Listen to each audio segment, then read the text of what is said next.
안녕하세요. 요한계시록 11장에 기록되어 있는 두증인 계시 세 번째 시간입니다. 지난 시간에는 우리가 제3성전에 대해서 생각하는 시간을 가졌습니다. 미래적이고 종말론적인 물리적인 성전, 제3성전에 대해서 공부를 해봤는데요. 이 제3성전은 바로 두 증인과 적그리스도의 활동 무대가 되는 곳이라고 할 수가 있죠.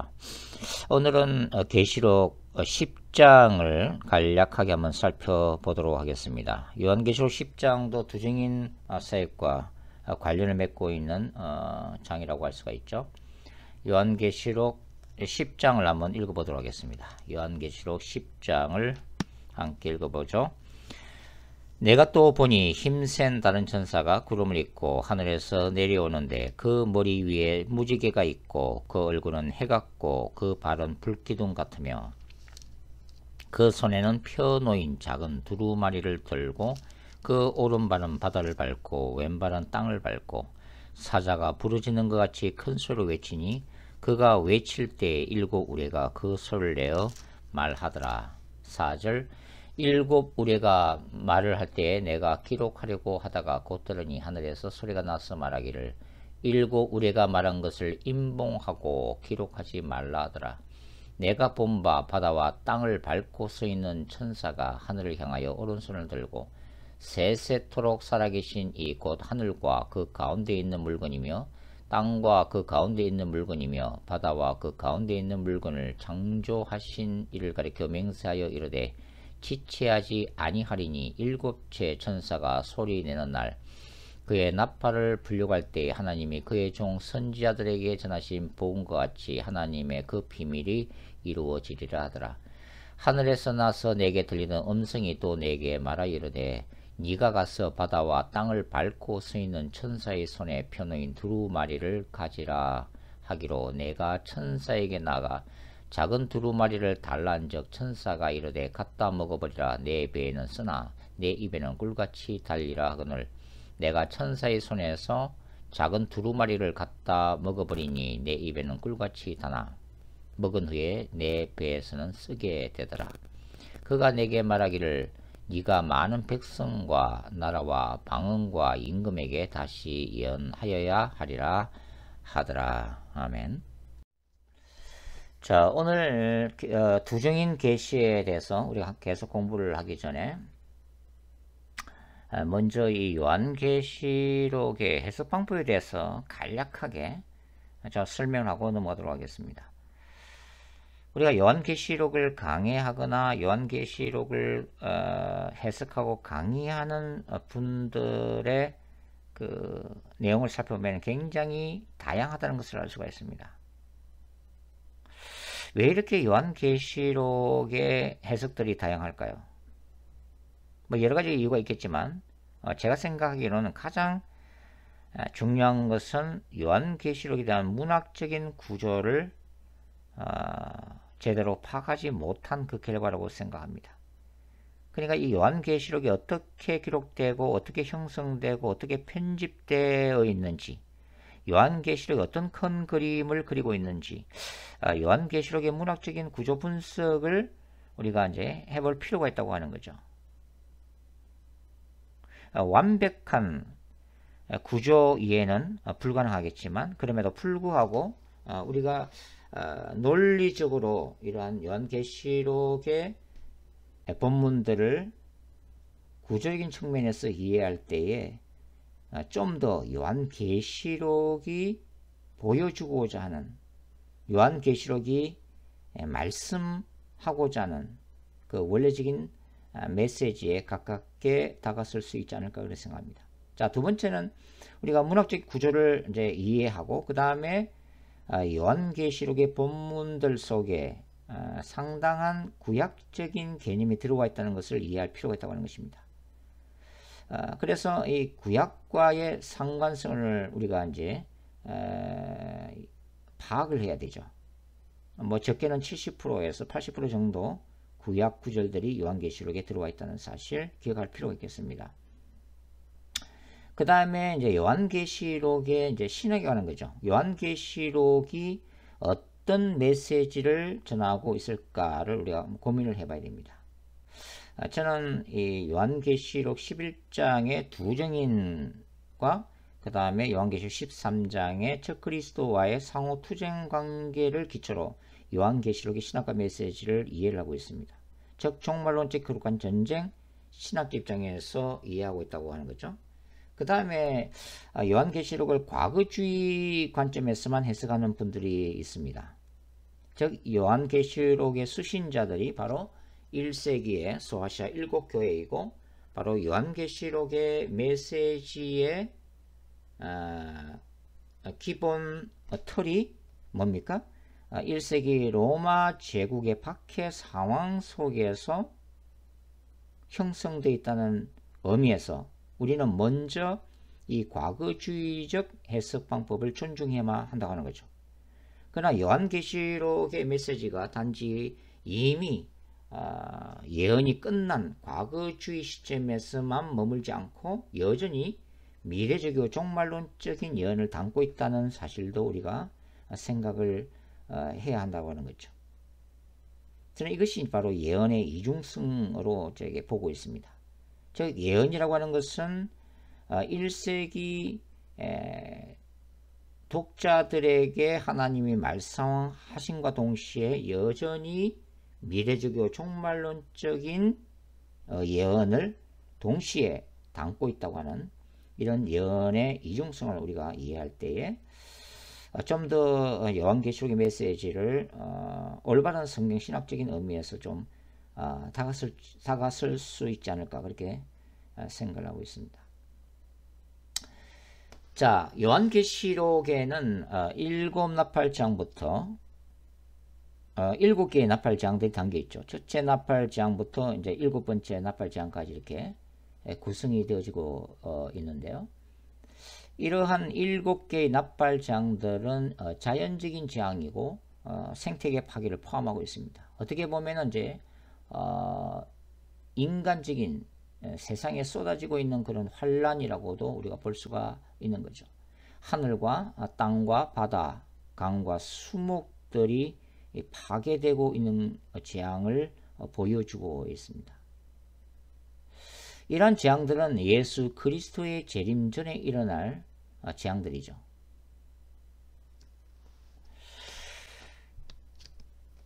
자, 그러나 요한계시록의 주된 메시지가 이러한 재앙들만을 얘기를 하고 있는 것은 아닙니다. 그것은 이 요한계시록 4장과 5장의 이 보좌 환상 속에서 우리가 보다시피 하나님이 1세기 로마 황제 숭배 사상의 사상과 이 싸우고 있는 소아시아 7교회에게 어떤 메시지를 보내고 있는가를 우리가 보면 알 수가 있는 거죠.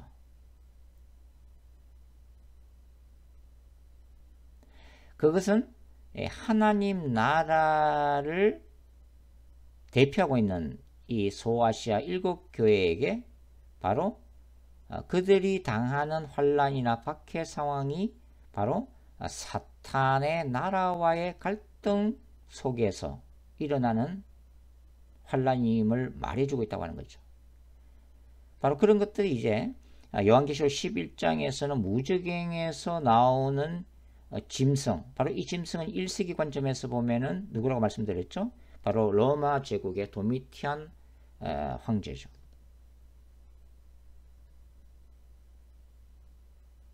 이런 짐승의 배후에 계시록 12장에 보면은 용인 사탄이 활동하고 있다는 것을 말씀해 주고 있다고 하는 것입니다. 결국은 이 소아시아 7교회들은 눈에 보이는 로마 제국과 싸우는 것이 아니라 사실 영적으로는 바로 사탄과 그 사탄의 나라와 싸우고 있는 것이죠. 그래서 요한계시록 2장과 3장에서 바로 믿음과 인내 가운데서 궁극적인 승리와 소망을 가지고서 투쟁하는 이긴 자가 될 것을 독려하고 있는 거죠.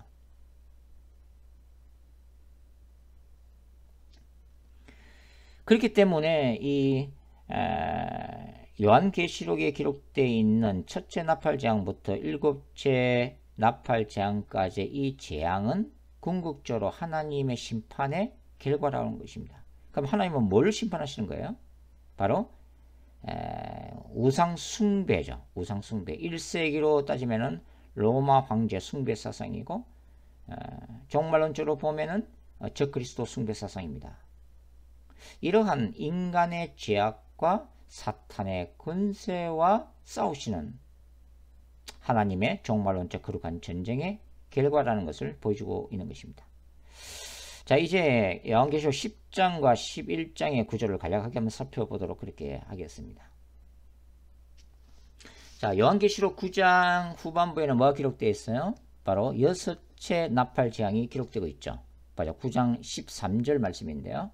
여섯째 천사가 나팔을 불매 내가 들으니 로부터 시작되고 있죠. 바로 이 여섯째 나팔재앙이 뭡니까? 유브라데 전쟁이고 인류의 3분의 1이 죽임을 당하고 있다고 하는 거죠.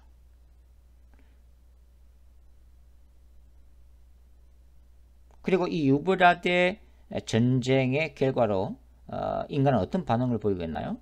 20절과 21절 말씀입니다. 이 재앙에 죽지 않고 남은 사람들은 손으로 행한 일을 회개하지 아니하고 오히려 여러 귀신과 또는 보거나 듣거나 다니거나 하지 못하는 금, 은, 동과 목석의 우상에게 절하고 또 그 살인과 복술과 음행과 도둑질을 회개하지 아니하더라.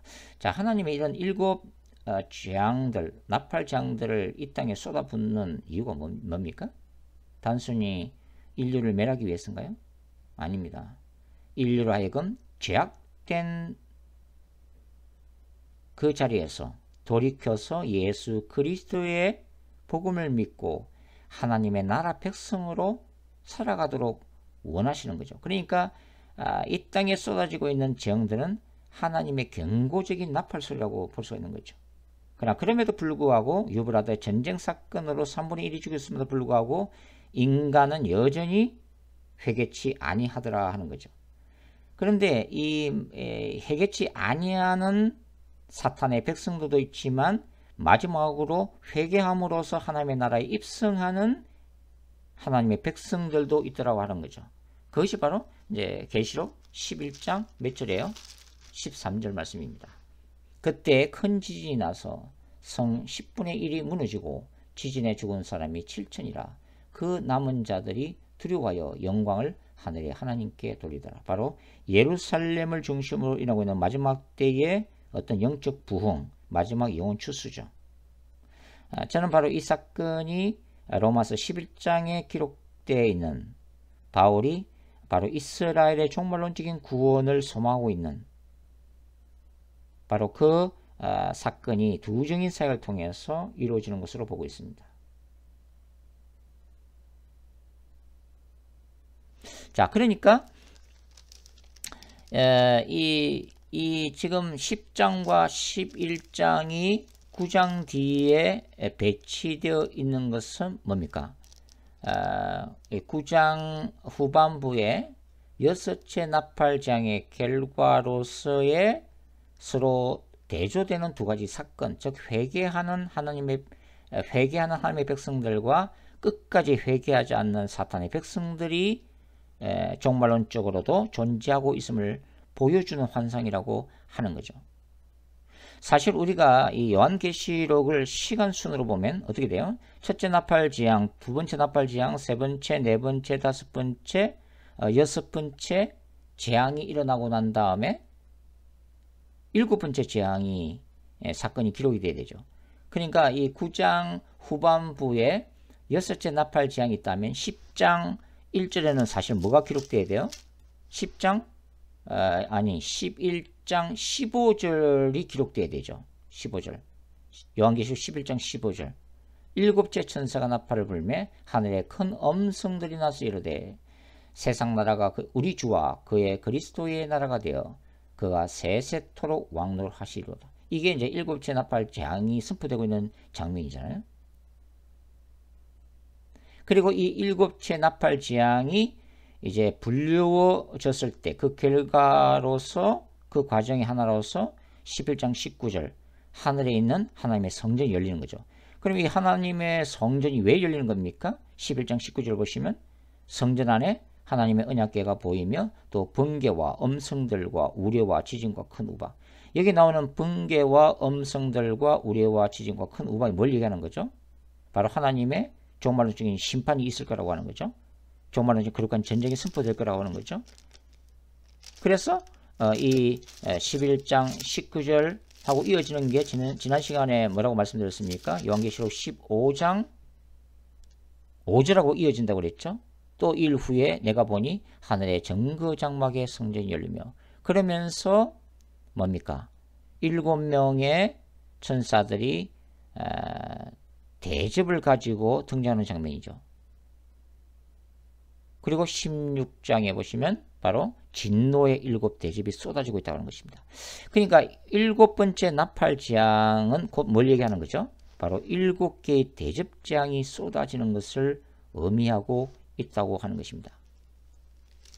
그러니까 여기에 또 이 10장 사실 이제 넓게 보면은 이제 10장, 11장, 12장, 13장, 14장이 바로 삽입장으로 다 들어와 있는 거죠.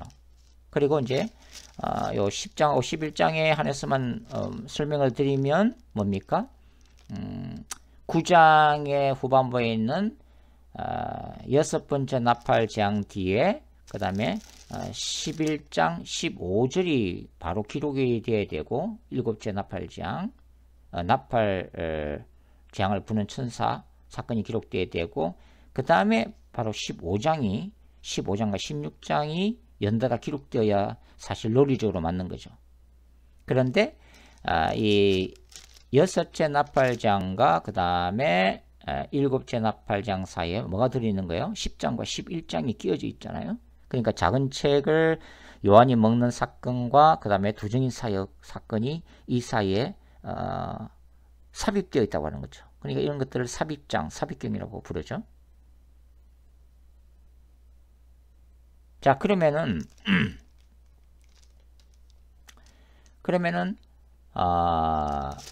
이 9장 후반부에 6째 나팔 재앙으로 회개치 않은 백성들과 그 다음에 두정인의 사역의 결과로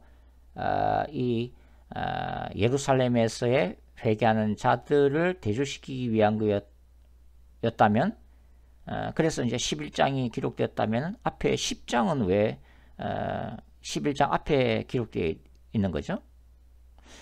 자, 그 이유는 10장을 왜 자세히 살펴보겠습니다만은 10장 11절에 보시면 그가 내게 말하기를, 이 내가 누구예요? 사도 요한이죠. 그가 내게 말하기를 네가 많은 백성과 나라와 방언과 임금에게 다시 예언하여야 하리라. 사도 요한이 작은 책을 먹고 많은 백성과 나라와 방언과 임금에게 다시 예언해야 하는 사명을 받고 있죠. 그런데 실제적으로는 바로 11장 3절 내가 나의 두 증인에게 권세를 주리니 그들이 굵은 벼슬을 입고 1260일을 예언하리라. 실제적으로 열방을 향해서 예언사역하는 사람은 누구예요? 두 증인이죠. 무슨 얘기냐면 사도 요한의 그 종말론적인 부르심과 사명이 두 증인에게 성취되고 있다는 것을 보여주고 있습니다. 그러니까 사도 요한의 종말론적인 사역의 계승자로서의 두 증인의 이미지가 여기에 들어와 있다고 하는 거죠. 그래서 10장과 11장이 하나의 환상으로 결합이 되어 있다고 하는 것입니다. 그래서 9장 뒤에 10장과 11장이 편집되어서 들어와 있다는 것을 우리가 볼 수가 있습니다. 자, 이제는 천상적 존재로서 나타난 힘센 천사에 대해서 함께 공부를 해보도록 하겠습니다. 요한계시록 10장 1절부터 3절까지 다시 한번 읽어볼까요? 내가 또 보니 힘센 다른 천사가 구름을 입고 하늘에서 내려오는데 그 머리 위에 무지개가 있고 그 얼굴은 해 같고 그 발은 불기둥 같으며 그 손에는 펴놓인 작은 두루마리를 들고 그 오른발은 바다를 밟고 왼발은 땅을 밟고 사자가 부르짖는 것 같이 큰 소리로 외치니 그가 외칠 때 일곱 우레가 그 소리를 내어 말하더라. 자, 이 힘센 천사의 모습이 굉장히 놀랍게 묘사가 되어지고 있죠. 굉장히 큰 권세를 덧입은 천사가 바로 이 힘센 천사입니다. 그래서 일부 학자들은 바로 이 힘센 천사를 예수 그리스도와 동일시하는 분들도 있죠. 그러나 저는 이 사도 요한이 계시록 1장에서 이미 만난 예수님과 이 계시록 10장의 천사를 분명히 구별하고 있다고 생각하고 있습니다. 구약에서는 때때로 이 여호와의 천사, 야훼의 천사를 구약에 나타난 그리스도로 우리가 이해할 수 있는 그런 부분들도 있지만 신약하고는 다릅니다. 천사는 분명히 천사라고 우리가 봐야 되죠. 또 어떤 사람들은 이 천사를 다니엘 12장에 등장하는 세마포를 입은 자와 똑같은 천사로 이렇게 보기도 하는데요. 다니엘서 12장을 찾아서 제가 한번 읽어드리겠습니다. 다니엘서 12장 5절부터인데요. 나 다니엘이 본적 다른 두 사람이 있어 하나는 강 이쪽 언덕에 섰고 하나는 강 저쪽 언덕에 섰더니 그 중에 하나가 세마포 옷을 입은 자 곧 강물 위쪽에 있는 자에게 이르되 이 놀라운 일의 끝이 어느 때까지냐 하더라. 내가 들은즉 그 세마포 옷을 입고 강물 위쪽에 있는 자가 자기의 좌우 손을 들어 하늘을 향하여 영원히 살아계시는 이를 가리켜 맹세하여 이르되 반드시 한때 두때 반때를 지나서 성도의 권세가 다 깨지기까지이니 그렇게 되면 이 모든 일이 다 끝나리라 하더라. 자, 여기서 이 세마포 옷을 입고 맹세하는 자를 가브리엘 천사로 간주하는 분들이 있는데요. 그래서 계시록 10장의 이 천사, 힘센 천사가 바로 다니엘서의 이 세마포 옷을 입은 자, 가브리엘 천사가 아닌가 이렇게 이해를 한다고 하는 거죠. 그러나 저는 다니엘서 12장에 기록되어 있는 세마포 옷을 입은 자는 다니엘 10장에 나오는 세마포 옷을 입은 자와 동일하게 보는 관점입니다. 다니엘 10장 5절과 6절 한번 찾아서 읽어보죠. 그때 내가 눈을 들어 바라본 적 한 사람이 세마포 옷을 입었고 허리에는 우바스 순금띠를 띠었더라. 또 그의 몸은 황옥 같고 그의 얼굴은 번갯빛 같고 그의 눈은 횃불 같고 그의 팔과 발은 빛난 녹과 같고 그의 말소리는 무리의 소리와 같더라. 자, 여러분 이 요한계시록에서 이와 비슷한 묘사가 어디 나타나죠? 그렇습니다. 바로 요한계시록 1장이죠. 밤모섬에 있는 이 사도 요한 앞에 나타나신 예수 그리스도에 대한 묘사가 이와 똑같습니다.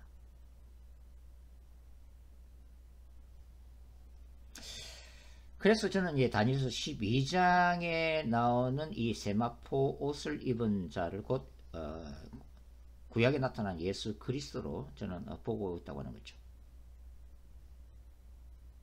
그러니까 힘센 천사는 가브리엘 천사가 될 수 없다고 하는 것입니다. 사실 이제 다니엘서를 읽어보면은 이 미칼 천사장 이름도 나오고 가브리엘 천사 이름도 나오죠. 만일 10장의 이 힘센 천사가 가브리엘 천사였다면 사도 요한은 분명히 그 이름을 가브리엘이라고 기록했을 것입니다. 왜냐하면 계시록 12장에서 사도 요한은 그 두 명의 천사들 중에 하나인 미카엘의 이름을 분명히 요한계시록 12장 7절에서 기록하고 있기 때문이죠. 요한은 이 천사에 대해서 구체적인 이름 없이 그냥 단순하게 그냥 힘센 천사로 기록을 하고 있습니다. 그럼에도 불구하고 이 천사의 모습은 놀라울 정도로 큰 권세를 가지고 있는 것으로 묘사됩니다. 사실 천사들에게 부여된 권세는 천사들이 수행하는 직무와 직결되어 있다고 하는 거죠. 자, 요한계시록 안에서는 수많은 천사들이 등장하고 있는데요. 예를 들어서 요한계시록 8장 3절 보면은 어떤 천사가 등장해요? 신자들과 순교자들의 기도를 담당하는 천사가 나오죠. 저는 이 천사를 중보기도 천사장이다, 그렇게 이름을 붙였습니다. 그리고 계시록 7장 1절에 보면은 바람을 다스리는 천사도 있고, 그 다음에 7장 2절에는 하나님의 인을 치는 천사도 있죠. 요한계시록 14장에는 영원한 복음을 선포하는 천사도 나오고, 또 불을 다스리는 천사도 나옵니다. 계시록 16장에는 물을 다스리는 천사도 나오죠. 그 외에도 많은 천사들이 나옵니다. 나팔을 불고 대접을 땅에 쏟는 사역을 담당하는 7 천사들이 존재하고 있죠. 그러나 구약과 신약을 모두 통틀어서 천사에 대해서 이토록 놀라운 영광을 입은 모습으로 묘사하고 있는 것은 오직 계시록 10장 뿐입니다. 보좌 앞에 네 생물과 24 장로와도 구별되는 이 천사의 정체에 대해서 잘 알 수가 없지만, 계시록 10장이 의미하는 바는 뭐죠? 바로 종말론적으로 사역할 이 천사에 대해서 하나님이 대단한 능력과 권세를 부여해 주셨다는 사실입니다. 자, 본문에서 묘사된 힘센 천사의 모습을 좀 더 살펴보죠. 자, 하늘에서 내려오는 이 천사는 머리 위에 뭐가 있어요? 바로 무지개가 있습니다. 자, 무지개 하면은 뭐가 연상이 됩니까? 그렇죠. 구약에서는 창세기 9장에 노아 홍수 심판 위에 바로 무지개가 등장이 되어지고 있죠. 그리고 요한계시록 4장 3절을 보시면 이 무지개는 보좌에 앉아 계신 하나님의 주변을 둘러싸고 있습니다. 그래서 보통은 이 무지개 하면 하나님의 언약을 상징을 하고 있죠. 뭐 동성애 운동에서는 이 무지개가 바로 동성애자들을 의미하고 있는 것으로 이제 왜곡되고 있지만요. 자, 그래서 이 힘센 천사의 머리 위에 이 무지개가 있다는 것은 뭘 얘기를 해주고 있는 거죠?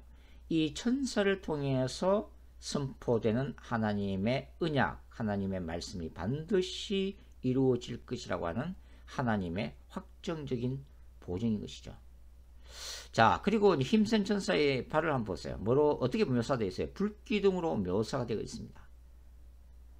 놀라운 하나님의 임재와 능력을 전달하는 이 힘센 천사의 사역적인 특징을 말해주고 있는데요. 저는 이 천사가 출애굽기 14장에 나오는 불기둥과 구름기둥을 움직인 하나님의 특별한 천사인 것으로 보고 있습니다. 출애굽기 14장을 읽어드릴게요. 출애굽기 14장 19절과 20절에는 이렇게 기록되어 있죠. 이스라엘 진 앞에 가던 하나님의 사자, 천사죠. 그들의 뒤로 옮겨가매 구름 기둥도 앞에서 그 뒤로 옮겨 애굽진과 이스라엘 진 사이에 이르러 서니 저쪽에는 구름과 흑암이 있고 이쪽에는 밤이 밝음으로 밤새도록 저쪽이 이쪽에 가까이 못하였더라. 자, 홍해 사건, 하나님의 출애굽 사건에 관여하고 있는 이 하나님의 천사, 불기둥과 구름기둥을 움직이는 이 하나님의 천사가 기록이 되어지고 있습니다. 그러니까 우리가 이 이스라엘 백성들이 40년 동안 광야에서 헤맬 때 그들의 길을 인도했던 불기둥과 구름기둥은 우리가 알고 있지만 바로 그 구름기둥과 불기둥을 움직이는 하나님의 천사가 있음도 출애굽기 14장 분명히 언급하고 있다고 하는 거죠.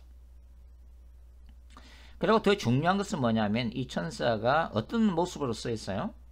그 오른발은 바다를 밟고 있고 왼발은 어디를 밟고 있어요? 땅을 밟고 있습니다. 자, 이러한 이 천사의 모습은 우리가 이제 요한계시록 13장을 읽어보면 굉장히 의미심장한 신학적인 메시지를 우리가 받게 됩니다. 자, 13장에는 바다에서 누가 나와요? 첫째 짐승이 나오죠. 저 그리스도입니다. 그리고 땅에서 육지에서는 누가 올라와요? 둘째 짐승인 거짓 선지자가 기록이 되어 있습니다. 그러니까 이 힘센 천사가 바다와 땅을 밟고 있으면 뭘 말해주는 거예요? 장차 바다와 땅을 지배하고 있는 악의 권세들을 반드시 짓밟으실 것이라는 바로 예언적인 행동을 보여주고 있는 거죠. 그러한 전쟁 신학적 관점에서 보면 이 땅을 밟고 있다고 하는 것은 뭐예요? 하나님이 땅을 그의 소유지로 허락하셨다고 하는 거죠. 그것은 대적을 무찌르고 승리를 약속하신다고 하는 거예요. 그러니까 이 힘센 천사는 정복자의 모습이고 바로 승리자의 모습으로 나타나고 있다고 하는 것입니다. 결국은 이 힘센 천사의 모습을 통해서 하나님의 백성들, 이 땅에 있는 종말론적인 교회 공동체가 용과 사탄의 나라와의 거룩한 전쟁에서 승리할 것임이 이미지로서 나타나고 있다는 것도 우리가 알 수가 있다고 하는 것이죠. 자, 마지막으로 이 힘센 천사가 작은 책을 들고 있고 사자와 같이 큰 소리로 하늘과 땅에 메시지를 선포합니다. 그리고 이 힘센 천사가 메시지를 선포할 때에 어떤 현상이 나죠? 7 우레의 소리가 들리죠. 7이라는 완전수의 7 우레는 바로 하나님의 음성이죠. 그리고 이 내용은 비밀에 붙여질 것을 명령하고 있습니다. 그리고 이 힘센 천사는 어떻게 선포하고 있어요?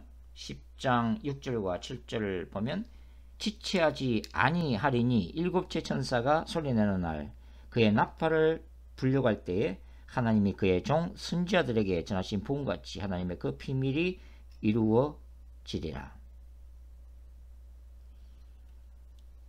자, 7째 나팔 재앙이 곧 불려질 것임을 선포하고 있고, 우리가 아까 제가 말씀드렸다시피 계시록 11장 이제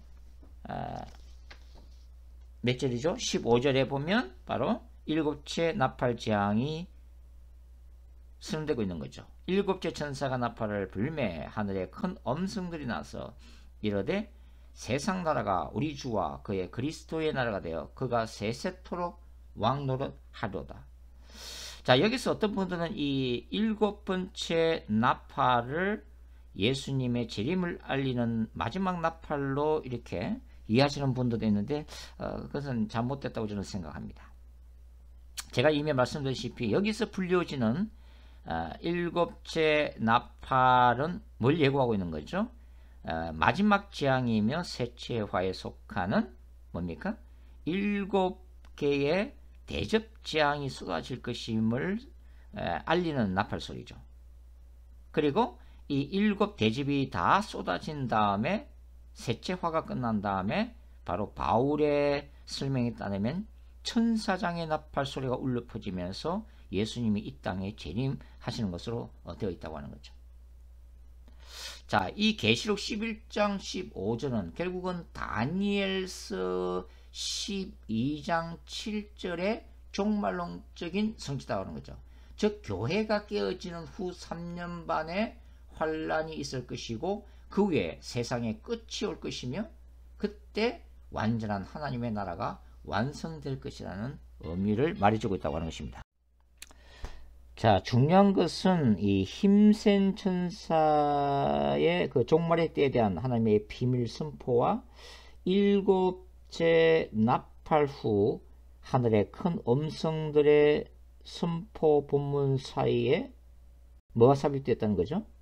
이 요한이 작은 책을 먹는 사건과 두 증인 사역 사건이 삽입되어 있다는 것이죠. 하나님의 비밀은 하나님의 나라가 완성되고 악에 대해서 궁극적인 승리를 거둘 것임에 대한 내용이죠. 그러니까 두 증인의 사역이 일어나고 하나님의 마지막 재앙 7 대접 심판이 끝난 후에 하나님 나라 완성이 실제로 이제 이루어진다는 그런 의미인 것이죠. 그러니까 이 계시록 10장 6절과 7절 그리고 계시록 11장 15절 사이에 이 요한이 작은 책을 먹는 사건과 두 증인 사건이 이렇게 나란히 삽입되어 있다는 것은 사도 요한 두 증인 사건이 가지는 신학적인 중요성을 이 부각시키고 있는 구조인 셈이죠. 다시 이제 말씀드리면은 하나님의 나라 완성이 계시록 11장의 두 증인 그 종말론적인 선지자 사역에 의해서 이루어질 것이라고 하는 예고인 것입니다.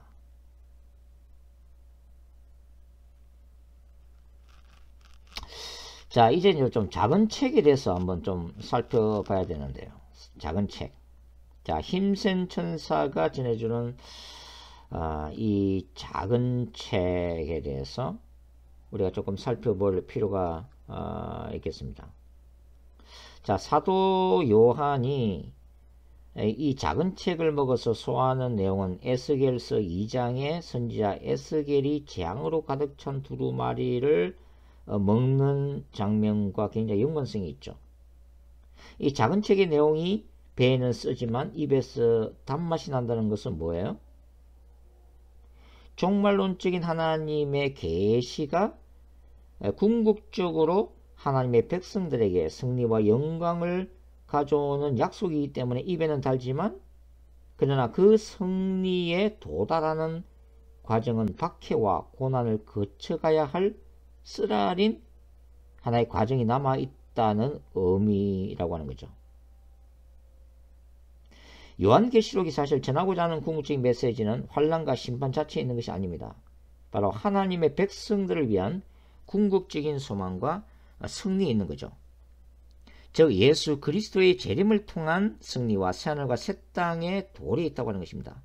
그러니까 요한계시록은 재앙을 전하기 때문에 때로는 두려운 책이기도 하지만 궁극적으로는 하나님의 백성들에게 믿음을 지키는 자들에게 주는 위로와 소망의 책이라고 할 수가 있죠.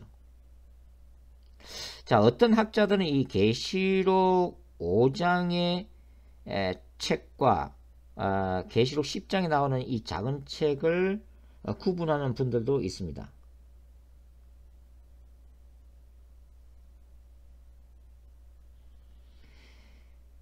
이 계시록 5장 1절에 이 성부 하나님의 오른손에 있는 이 두루마리는 비블리온이죠. 근데 본문의 이 작은 책은 이 비블 라리디온으로 이렇게 기록이 되었다고 하는 것입니다. 사실 그럼에도 불구하고 이 요한계시록 5장에서는 이 성부 하나님의 손에 들리는 책이 어린 양 예수 그리스도께로 전해지고 10장에서 이 요한은 힘센 천사로부터 그 책을 가져다가 먹고 있죠. 그러니까 5장에서는 하나님으로부터 어린 양 예수께로 두루마리의 내용이 전달되고 있고 계시록 10장에서는 하나님의 위임을 받은 힘센 천사로부터 사도 요한에게 작은 책이 이양되는 모습이 나타나 있습니다. 이거는 계시록 이제 1장 1절부터 3절에서 요한이 밝힌 계시 전달의 과정과 동일하죠. 즉 하나님의 계시는 예수께로 전달되고 예수께서는 천사에게 그 메시지를 전하시죠. 그리고 천사는 사도 요한에게 전달하고 사도 요한은 1세기 소아시아 7교회의 수신자들에게 그 계시의 내용을 전달하고 있다고 하는 것입니다. 자, 요한계시록 5장에서는 어린 양 예수께서 그 책을 개봉하는 것이 목적이었죠. 그러나 10장에서는 이미 펼쳐진 작은 책으로 나타나 있습니다. 즉 그 계시가 이미 이 7 두루마리를 떼시면서 그 내용을 예수께서 계시하셨기 때문에 이미 알려져 있는 내용이라고 하는 거죠. 그 책을 선지자 요한이 먹고 소화하여 열방을 향해서 다시 예언하는 것이 궁극적인 목적으로 나타나고 있습니다. 그러니까 힘센 천사의 손에 있는 작은 책은 이미 열려 있고 그 내용은 이제 알려져야만 한다고 하는 거죠.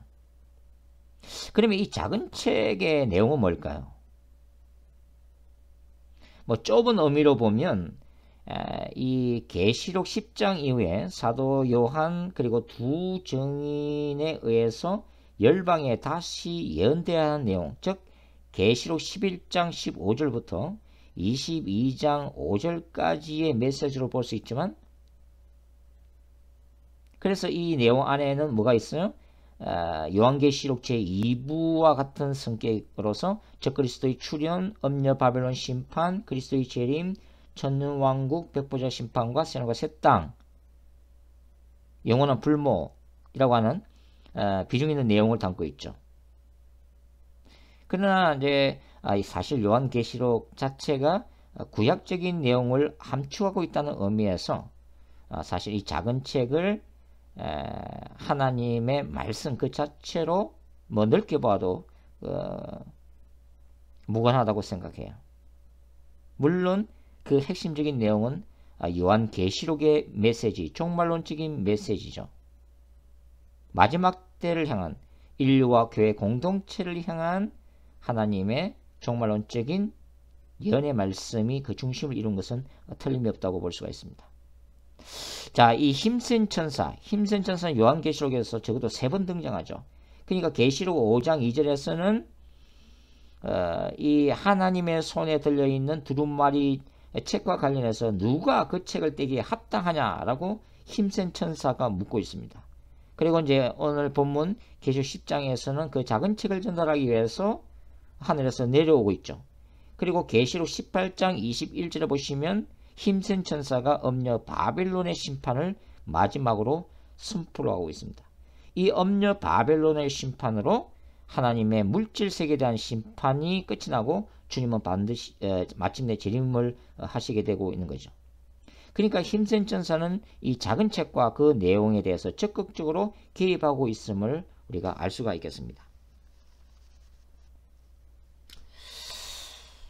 자, 이제 계시록 10장 8절부터 11절의 말씀을 한번 또 살펴보죠. 하늘에서 나서 내게 들리는 음성이 또 내게 말하 이르되 네가 가서 바다와 땅을 밟고 서 있는 천사의 손에 펴놓인 두루마리를 가지라 하기로 내가 천사에게 나가 작은 두루마리를 달란즉 천사가 이르되 각다 먹어버리라. 내 입에는 쓰나 내 입에는 꿀같이 달리라거늘 내가 천사의 손에서 작은 두루마리를 갖다 먹어버리니 내 입에는 꿀같이 나나 먹은 후에 내 배에는 쓰게 되리라. 그가 내게 말하기를 네가 많은 백성과 나라와 방언과 임금에게 다시 예언하여야 하리라 하더라. 자, 힘센 천사, 놀라운 권세를 가진 이 힘센 천사의 사역은 바로 작은 책을 사도 요한에게 전달하는 것이었습니다. 그러니까 작은 책, 하나님의 말씀과 관련된 사역이 얼마나 중요한가를 바로 이 힘센 천사를 통해서 알 수가 있는 거죠. 자, 여기서 요한에게 주어져 있는 뭡니까? 많은 백성과 나라와 방언과 임금에게 예언하는 게 뭘 얘기하는 거예요? 이 예언 사역은 뭘 얘기하는 겁니까? 개인적인 미래에 대해서 말해주는 통상적인 개인 예언인가요? 아닙니다. 이 예언은 개인적 차원의 예언과는 차원이 다르죠. 이 예언 사역은 바로 선지자 사역을 의미하고 있습니다. 즉 우주적이고 세계적인 종말에 대한 하나님의 영원하신 진리를 전가하는 선지자적인 사역이라고 할 수 있습니다. 그런데 이 계시록 11장을 보면 제가 이미 말씀드린 대로 이 사역이 사도 요한이 아니라 두 증인에게 계승되고 있음을 알 수 있다고 하는 거죠. 작은 책을 사도 요한이 받았지만 실제적인 이 말씀 사역은 마지막 때에 두 증인을 통해서 이루어질 것이라는 하는 의미죠. 자, 이 작은 책이 사도 요한에게 전달되고 두 증인의 이 종말론적인 선지자 사역으로 말미암아 하나님이 그의 종 선지자들에게 전하신 복음같이 하나님의 그 비밀이 이루어지게 되는 것이죠. 아모스 3장 8절에 있는 것처럼 하나님의 종들에게 먼저 비밀을 말씀하시고 행하시는 하나님이시기 때문입니다. 그러니까 이런 의미에서 보면 바로 1세기의 사도 요한과 예수 그리스도의 재림 직전에 사역하게 될 두 증인은 시간과 공간을 초월하여 선지자적인 사이에 있어서 바로 연장선상에 서 있다고 하는 거죠. 이것은 이 힘센 천사가 작은 책을 사도 요한에게 전달했던 이 힘센 천사가 종말론적인 두 증인 사역을 도우는 특별한 천사로 다시 파송됨을 의미하고 있는 것입니다. 그리고 두 증인의 예언 사역이 하늘의 권세와 능력 안에서 이루어질 것임을 의미하고 있는 거죠. 따라서 미래적인 두 증인은 그들의 말씀 사역에 있어서 부르짖는 사자와 같이 제약된 세상과 타협하지 않고 하늘의 음성을 세상에 담대하게 외치게 될 거라고 하는 거죠. 바로 예수 그리스도의 재림을 준비하는 선지자적이고 사도적인 사역을 감당하게 될 거라고 하는 것입니다. 자, 이제 계시록 10장의 핵심적인 메시지를 우리 정리해서 한번 공부를 해보도록 하겠습니다. 자, 우리는 이제 종말론적인 교회 공동체 안에서 장차 성령께서 강력하게 역사하시는 이 종말론적인 모세와 엘리야적 사역을 보게 될 것입니다. 제가 오늘은 이 두 증인의 이미지 속에 사도 요한의 이미지가 들어있다는 것을 이제 소개해 드렸고요. 이제 앞으로 계속해서 우리가 두 증인을 공부를 하면서 이제 모세와 엘리야의 사역도 이 종말론적인 두 증인 사역에 들어가 있다는 것을 또 말씀드릴 거고, 또 다른 이미지들도 함께 소개를 해 드릴 것입니다. 자, 이러한 권세, 하나님이 힘센 천사를 통해서 드러내시는 이 권세는 바로 하나님의 말씀을 전가하는 하나님의 종들에게 주어진 권세라고 하는 것입니다. 저는 미리 말씀드리지만 두 증인이 누구인가 하는 것에는 관심이 없습니다. 중요한 것은 마지막 때를 살아가는 우리가 두 증인의 영성으로 살아야 된다는 거죠. 예수 그리스도의 재림을 준비하기 위해서 우리는 두 증인 영성을 갖추어야 된다고 하는 거죠.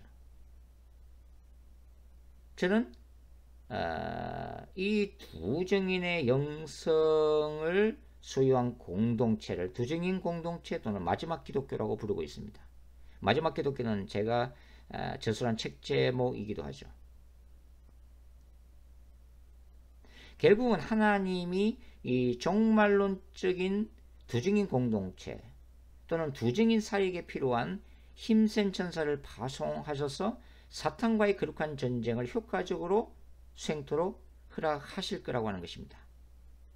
그것은 요한계시록에 나타나 있는 초자연적인 세계관과 밀접하게 관련이 됐다고도 할 수 있죠.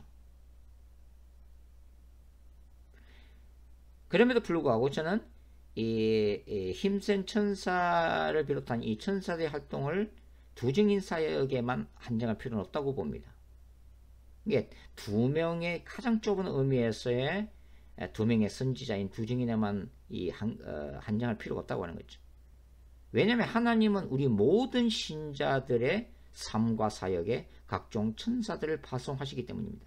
그래서 각자의 일상적인 삶 속에서 승리케 하시죠. 그리고 사역 속에서 주님을 전가하게 하십니다. 하나님의 나라를 일으키게 하시죠. 천사들의 도움을 통해서. 그리고 악의 권세와 싸우게 하십니다. 자, 오늘 우리가 공부했던 이 계시록 10장에 나오는 이 힘센 천사의 등장과 관련해서 우리가 기억할 것이 있습니다. 그것은 마지막 시대를 위한 이 종말론적인 진리의 말씀을 우리 자신이 먹고 소화해야 한다고 하는 것이죠. 그리고 마지막 시대의 복음을 우리가 올바르게 가르치고 설교하고 전하는 일이 그만큼 중요하고도 시급하다고 하는 것입니다. 말씀이 홍수처럼 넘쳐난 시대를 우리는 살고 있지만, 그러나 그럼에도 불구하고 우리는 계시록 10장이 주는 이 신학적인 의미, 성경적인 의미가 무엇인지 깊이 묵상해야 할 필요가 있습니다. 사도 요한은 힘센 천사가 주는 작은 책을 먹고 소화해야만 했다고 하는 거죠. 입에서 달고 단 그런 말씀이었지만 뱃속에서는 쓴 그런 메시지였다고 하는 것입니다. 자, 궁극적인 소망을 주는 예수 그리스도의 재림과 새하늘과 새 땅이라고 하는 이 희망적인 메시지 이전에 짐승에게 죽임을 당하고 고난받고 순교당하는 적 그리스도의 환란기가 기다리고 있다고 하는 거죠. 그 환란의 시기를 우리는 믿음과 인내로 통과해야만 하기 때문입니다. 고난이 없이는 영광도 없다는 메시지죠. 작은 책은 하나님의 백성들 하여금 예수 그리스도의 재림을 준비시키는 내용들이 주를 이루고 있습니다. 이것은 마지막 기독교가 이 땅에 전해야 될 복음이죠. 종말론적인 짐승의 도래, 그리고 신앙을 지키기 위한 제약된 세상과의 거룩한 전쟁, 그 결과로서의 하늘에서의 궁극적인 신자의 승리에 대한 하나님의 약속, 악의 권세와 제약된 세상에 대한 하나님의 마지막 진노, 그리고 복음 거부에 따른 지옥의 경고, 무엇보다도 영광스러운 예수 그리스도의 다시 오심과 눈물과 저주도 없는 새 예루살렘에 대한 영원한 소망을 이 작은 책이 계시하고 있다고 하는 것입니다. 여러분, 이 작은 책을 먹고 소화한다는 것은 단순히 말씀을 연구하거나 묵상하는 차원에서 끝나는 것은 아닌 것 같아요. 하나님의 말씀이 내 속에 들어와 녹아지고, 그 말씀이 나의 가치관과 행동을 변화시키고, 그 말씀이 성육신이 되어 다시 나가서 예수 그리스도를 삶으로 증거하는 차원에까지 확장된다고 저는 생각합니다. 그렇기 때문에 우리 대부분은 여기에 도전을 받는 거죠. 입으로 예수 그리스도의 진리를 전할 뿐만 아니라 삶 속에서 살아계신 예수 그리스도의 정인으로 살아갈 때 바로 우리를 통해 나가는 하나님의 말씀이 강력한 불이 되고 수많은 영혼들을 살리는 폭포수 같은 좌우의 날성금이 될 거라고 하는 것입니다. 자, 오늘 좀 비교적 길게 우리 이 계시록 10장의 내용에 대해서 함께 공부를 해봤습니다. 또 다음 시간에 계속해서 우리가 계시록 11장의 두 증인에 대해서 계속해서 공부를 해 나가도록 하겠습니다. 수고하셨습니다. 감사합니다.